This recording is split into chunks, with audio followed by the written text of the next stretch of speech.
Most people stay broke for life, while a tiny minority builds wealth that grows even when they sleep. It's not because they're smarter, luckier, born into money, or connected to the right people. The real difference is simple. They think differently about money, work, and opportunity, and that one shift changes everything. 17 years of practicing law brought good money and respectable clients, with income growing every single year. And every single year, the same quiet frustration gnawed at me from somewhere I couldn't quite name. Then one day it hit me with the force of a train. I was working hard in the system instead of working on the system, producing results but not direction. And that realization changed everything. Most people go through their entire careers thinking like workers, showing up, doing what they're told, collecting their paychecks, wondering why nothing ever really changes. They mistake motion for progress, activity for achievement, busyness for building. But there's another way to think, a way that separates those who merely earn from those who actually own, those who survive from those who thrive, those who work for money, from those who make money work for them. What you're about to learn is the difference between these two mindsets, and more importantly, exactly how to make the shift. Once you understand this, going back to the old way of thinking becomes impossible, and you won't want to anyway. What drove me out of a perfectly successful law career wasn't money or boredom or some midlife crisis. The passion to get rich burned inside me for years, but not because I wanted fancy cars or impressive houses. Independence was the goal, and I desperately wanted it. Something about sending invoices to other people struck me as undignified, and I don't know where that notion came from, but it lodged itself deep in my thinking. Think about that word for a moment. Undignified. Here was a Harvard-trained lawyer making excellent money, serving wealthy clients, building a respectable practice. And yet something felt fundamentally wrong about the whole arrangement, something that took years to understand. When you work for others, even when you work brilliantly, you are essentially renting out your judgment to the highest bidder. Someone else decides what problems you'll solve. Someone else determines how much your time is worth. Someone else holds all the strings. The thought kept coming back to me. I'm often smarter than my clients. I usually know better than they do what they should do. So why am I taking orders from them? Why am I building their wealth instead of my own?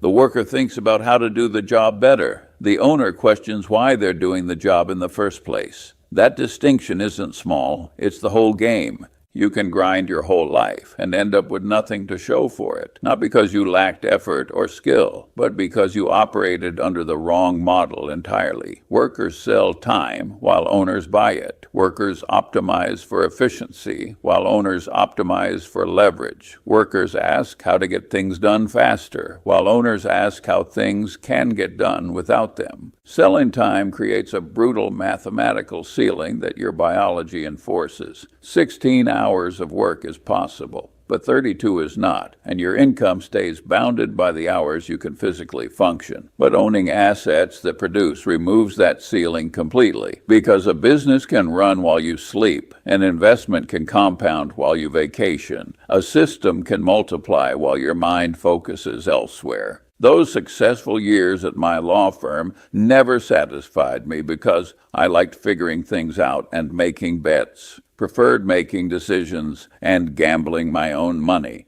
The client usually knew less than I did anyway, so doing things his way felt like a waste of my judgment. That's not arrogance talking, that's recognition of a fundamental misalignment. Workers execute someone else's judgment, while owners execute their own. Most people get this completely wrong. When the average person buys a stock, ownership isn't on their mind at all, just price movement. Will it go up? Will it go down? Should I sell next week or next month? That's worker thinking applied to investing, and it produces worker results.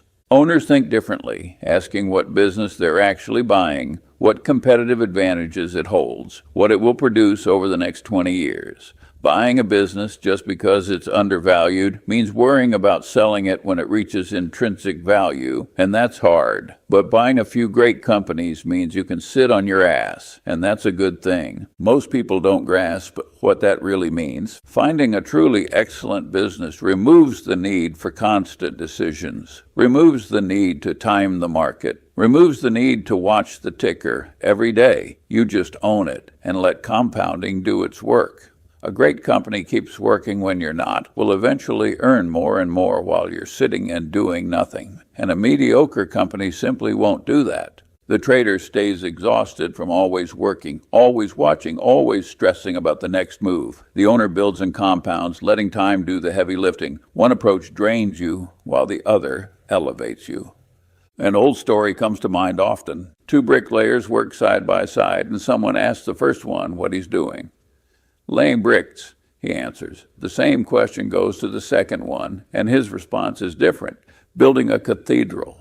Same task, same tools, same physical labor, but completely different minds operating those hands. One sees the work while the other sees the purpose. And this distinction between worker thinking and owner thinking applies to any job, any career, any endeavor you can name. Workers ask what their job is, while owners ask what the mission is. Workers measure success by tasks completed, while owners measure success by outcomes achieved. You can lay bricks perfectly, hit every target, meet every deadline, and still find yourself completely lost, because not understanding what you're building makes it impossible to know if you're building it well. People who hit every sales target their company gave them year after year sometimes stay stuck in the same position forever, unable to understand why nothing changes. The answer is simple. Goals alone don't promote you. Growth does. Meeting every target while remaining the same person you were when you started isn't progress. It's just repetition wearing a costume. The safest way to get what you want in life is so simple that most people dismiss it immediately. They think it can't be that basic, so they keep looking for tricks, shortcuts, hacks, anything but the obvious truth that has been known for thousands of years. The safest way to try and get what you want is to try and deserve what you want, which is such a simple idea. The golden rule itself. You want to deliver to the world what you would buy if you were on the other end. Let that sink in for a moment. You want to deliver to the world what you would buy if you were on the other end. Workers think about how to get more, while owners think about how to deserve more. This isn't moral philosophy floating around in abstraction. This is practical strategy that works in the real world. Focusing on deserving what you want transforms chasing into attracting, pushing into pulling, selling into serving. By and large, the people who carry this ethos win in life. And they don't win just money or honors or accolades. They win the respect and deserved trust of the people they deal with, and huge pleasure comes from getting that deserved trust. The highest form that civilization can reach is a seamless web of deserved trust. Not much procedure, just totally reliable people correctly trusting one another. That's what you're building when you think like an owner. Not just wealth, but trust, reputation, a life where people believe your word, because your actions have proven it true 1,000 times over. Something that will change how you see every business, every relationship, every institution comes down to 10 words. Show me the incentive, and I'll show you the outcome. That's it. The key to understanding almost everything that goes wrong in the world. Being in the top 5% of my age cohort, almost all my adult life, and understanding the power of incentives still meant underestimating it, and never a year passes but some surprise pushes my appreciation of incentive superpower a little further. Think about what that means for a moment. Someone who spent decades studying human behavior, who built a fortune observing how people act, still underestimates how powerful incentives are. Most people don't think about incentives at all, which is why they're shocked when people behave badly, surprised when systems produce terrible results, puzzled when organizations fail. The answer almost always hides in the incentive structure. Federal Express had one hell of a time getting the night shift to do the right thing. Moral suasion failed, and everything else they tried failed too. Then somebody got the happy thought that paying the night shift by the hour was foolish when the employer wanted fault-free, rapid performance of a particular task, not maximized billable hours of employee service. The incentive changed to paying for completed work instead of time spent, and lo and behold, that solution worked. Same workers, same job, completely different outcome. Why? Because the incentive changed. Here's where owner thinking separates from worker thinking most clearly. Workers complain about bad systems while owners fix them. Workers blame people for underperforming while owners examine the incentive structure. Workers say these people don't care about quality while owners ask what incentive they have to care about quality. Thinking like an owner means you stop moralizing and start engineering, stop wishing people would behave differently, and start designing systems that make good behavior the path of least resistance. Perhaps the most important rule in management is getting the incentives right, and this applies to managing others just as much as it applies to managing yourself. What incentives have you built into your own life? What rewards come for the right behavior? What makes bad decisions costly and good decisions profitable? Most people never ask these questions, relying instead on willpower, motivation, wanting to be better. But willpower fades over time. Motivation fluctuates constantly, and wanting simply isn't enough. Owners build systems that make success automatic, while workers keep trying harder at something that was never designed to work in the first place. The long-term advantage that comes from trying to be consistently not stupid instead of trying to be very intelligent is remarkable. Most people spend their entire lives searching for brilliant opportunities, looking for the next big thing, the secret investment, the hidden gem nobody else has found. Meanwhile, they're making stupid mistakes left and right, buying things they don't understand, taking risks they haven't measured, following crowds into obvious disasters. Owners think differently, asking what could go wrong here. What am I missing? What's the stupidest thing I could do? And how do I avoid it? Inversion is the name for this approach. Instead of asking how to succeed, you ask how to fail. Then you avoid those failure modes. Tell me where I'm going to die, that is, so I don't go there. Simple as it sounds, almost nobody actually does this. Workers ask how to get promoted, while owners ask what would definitely prevent promotion and how to eliminate those things. Workers ask how to build wealth, while owners ask what the surest ways to destroy wealth are and how to stay away from them. Brilliance isn't required for success, just being consistently not stupid over a long period of time. And that's much easier than brilliance if you're willing to think about it properly. What destroys careers faster than incompetence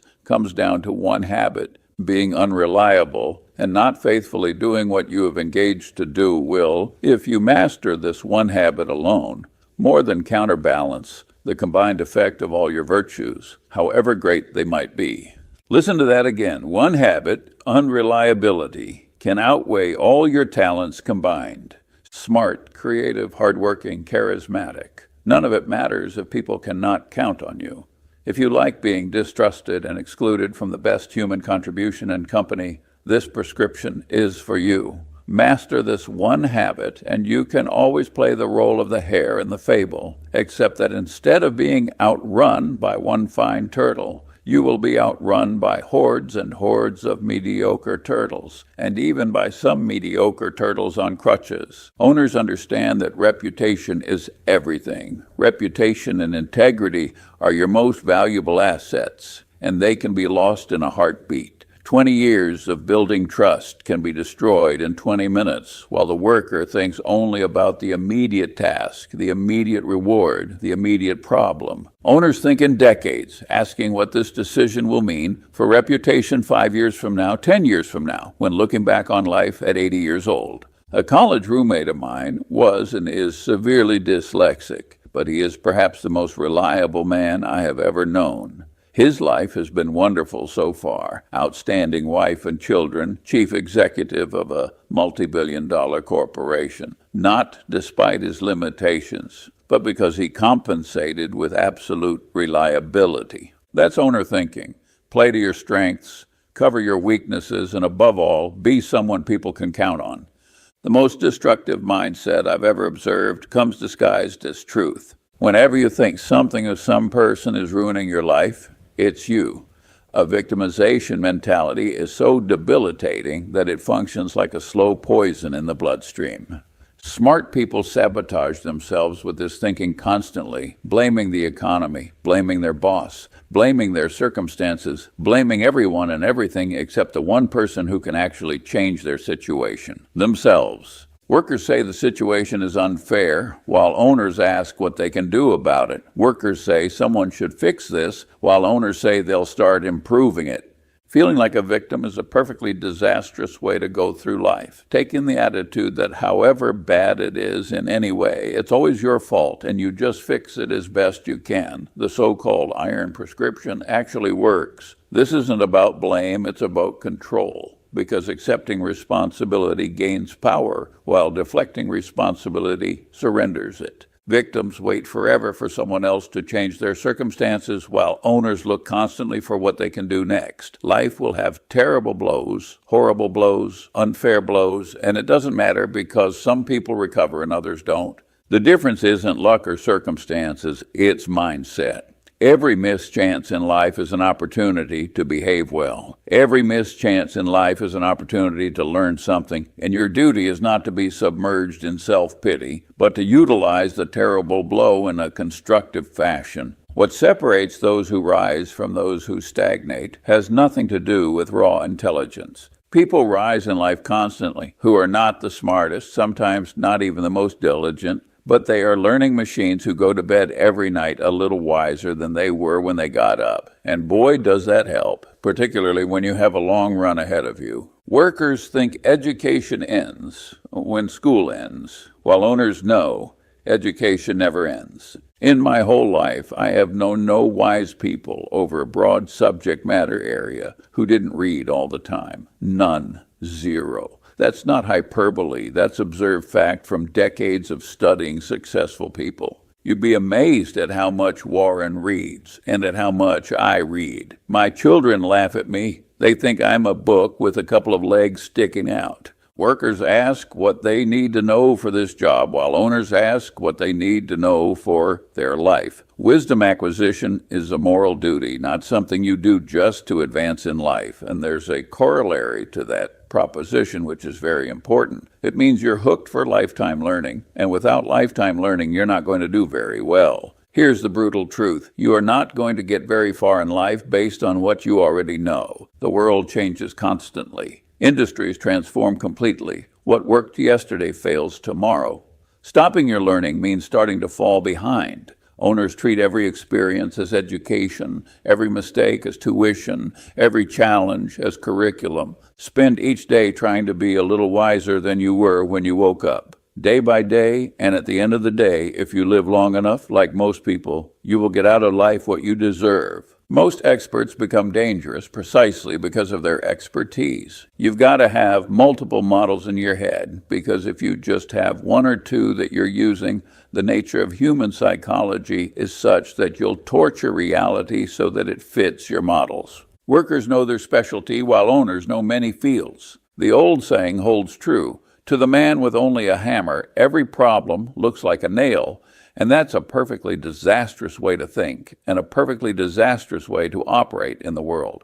Think about what happens when someone only knows finance. They see every problem as a financial problem. Someone who only knows marketing sees every problem as a marketing problem, and someone who only knows technology sees every solution as a technology solution. But real problems are complicated, involving psychology, economics, history, biology, physics, requiring understanding of how different systems interact. 80 or 90 important models will carry about 90% of the freight in making you a worldly wise person. Owners build what I call a lattice work of mental models, a framework where different ideas from different disciplines connect and reinforce each other. Elementary worldly wisdom starts with one rule. You can't really know anything if you just remember isolated facts and try and bang them back. Because if the facts don't hang together on a lattice work of theory, you don't have them in a usable form. Workers memorize facts while owners build frameworks. Facts are useful for trivia games, but frameworks are useful for life. Mastering the best that other people have ever figured out is the discipline I believe in, because just sitting down and trying to dream it all up yourself doesn't work. Nobody's that smart. Something practical now. 3 rules for career satisfaction, and while meeting all 3 is nearly impossible, you should try anyway. Rule 1, don't sell anything you wouldn't buy yourself. Rule 2, don't work for anyone you don't respect and admire. Rule 3, work only with people you enjoy. Simple rules, but not easy ones. Most people violate all 3 rules their entire careers, selling products they think are overpriced or low quality, working for bosses they despise, tolerating colleagues who drain their energy. Then they wonder why work feels like a prison sentence. You particularly want to avoid working directly under somebody you don't admire and don't want to be like, because it's dangerous. We're all subject to control to some extent by authority figures, particularly authority figures who are rewarding us.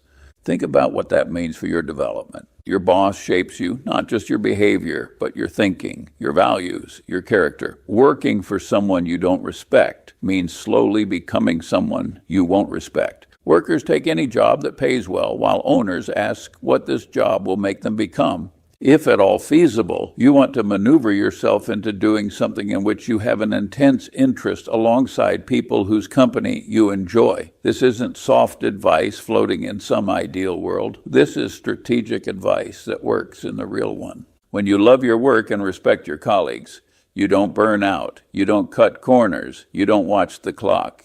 You bring your full self to the job day after day, year after year, and over decades, that compounds into something extraordinary. Warren Buffett and I met at a dinner party in Omaha in 1959. We both grew up in Omaha. We both even worked at the same grocery store as teenagers, his grandfather's store, but our paths never crossed until that dinner. 5 minutes into the conversation, he was rolling on the floor laughing at his own jokes, which is exactly the same thing I did, and I thought, I'm not going to find another guy like this. We've spoken almost every day since then for over 6 decades. People ask what made the partnership work, and here's the truth. We think the same way. We don't have automatic reverence for the pompous heads of civilization. We question everything. We look for what's actually true rather than what's supposed to be true. And we'd rather be approximately right than precisely wrong. But here's what really matters. Those basic career rules have treated me incredibly fortunately in life. And with Warren Buffett, I had all 3. Never sold anything I wouldn't buy. Always respected and admired him. Enjoyed every day we worked together. That's not luck. That's alignment. When your work, your values, and your relationships all point in the same direction, extraordinary things become possible. The long view. Time works differently than most people understand. Over the long term, a stock struggles to earn a much better return than the business which underlies it earns. If the business earns 6% on capital over 40 years and you hold it for that 40 years, you're not going to make much different than a 6% return, even if you originally buy it at a huge discount. But here's the other side of that equation. If a business earns 18% on capital over 20 or 30 years, even if you pay an expensive-looking price, you'll end up with one hell of a result. Mathematics, not opinion. Workers think in weeks and months, while owners think in decades. The big money is not in the buying and the selling, but in the waiting. Most people cannot stand to wait, needing action, needing movement, needing to feel like they're doing something. But in investing and in life, the greatest returns come from patience. Waiting helps you as an investor, and a lot of people just can't stand to wait. If you didn't get the deferred gratification gene, you've got to work very hard to overcome that. Owners understand that most good things compound slowly. Relationships compound, skills compound, reputation compounds, wealth compounds. But only if you give them time. Workers want results now, while owners are willing to wait for results later if those results are better. Sitting with all that cash and doing nothing takes character, and going after mediocre opportunities isn't how fortunes get built. That's owner thinking. Don't just do something. Sit there. Wait for the right opportunity. Wait for the right price. Wait for the right moment. Patience isn't passive at all. Patience is strategic. A sin that offers no pleasure at all deserves special attention. Greed doesn't drive the world, envy does. Greed at least has an upside, because if you're greedy, you might work hard, build something, create value. Greed can be channeled into productive ambition. But envy is pure poison with no redemptive quality. Envy is a really stupid sin, because it's the only one you could never possibly have any fun at. There's a lot of pain and no fun, so why would you want to get on that trolley? Workers compare themselves to others constantly, wondering how much he makes, what car she drives, why they got promoted instead of me. Owners compare themselves to their past selves, asking, am I better than I was last year? Am I learning? Am I growing? Am I becoming who I want to become? I have conquered envy in my own life. Don't envy anybody. Don't give a damn what somebody else has. That's freedom. When you stop looking sideways at what others have, you can finally look forward at what you're building, because your race is against yourself, not against the world. Envy, resentment, revenge, and self-pity are disastrous modes of thought, generally speaking. Self-pity gets pretty close to paranoia, and paranoia is one of the very hardest things to reverse, so you do not want to drift into self-pity. These emotions feel justified, they feel righteous, but they're traps. Workers stew in resentment about unfair treatment, while owners channel that energy into building something better. All of this comes together into something simple. What we really like is buying good-sized to very large first-class businesses with first-class management and just sitting there, because you don't have to go from flower to flower. You can just sit there and watch them produce more and more every year. That's the owner's life, not constant hustling, not endless anxiety, not chasing the next big thing, just finding excellent things, owning them, and letting them compound while you live. This applies to far more than money. Find excellent relationships and nurture them over decades. Find excellent skills and deepen them year after year. Find excellent habits and repeat them until they become automatic. Find excellent values and hold them when they're tested. That's how you build a life that works. Workers are always starting over, always chasing, always reacting to whatever's in front of them. Owners build once and compound forever. Finding a good spouse. The best single way is to deserve a good spouse. Finding good partners. Become someone good partners want to work with. Building wealth. Become someone wealth naturally flows toward. It all comes back to deserving. To get what you want, you have to deserve what you want, because the world is not yet a crazy enough place to reward a whole bunch of undeserving people. So here's the final thought. Stop asking what you want and start asking what you must become to deserve what you want. Stop thinking about what you'll do and start thinking about who you'll be. Stop working in your life and start working on your life. That's the shift from worker to owner. And once you make that shift, truly make it deep in your bones, you'll never go back. Because once you see the world through an owner's eyes, the worker's world looks like a prison you somehow escaped from. The door was never locked. You just had to change how you think.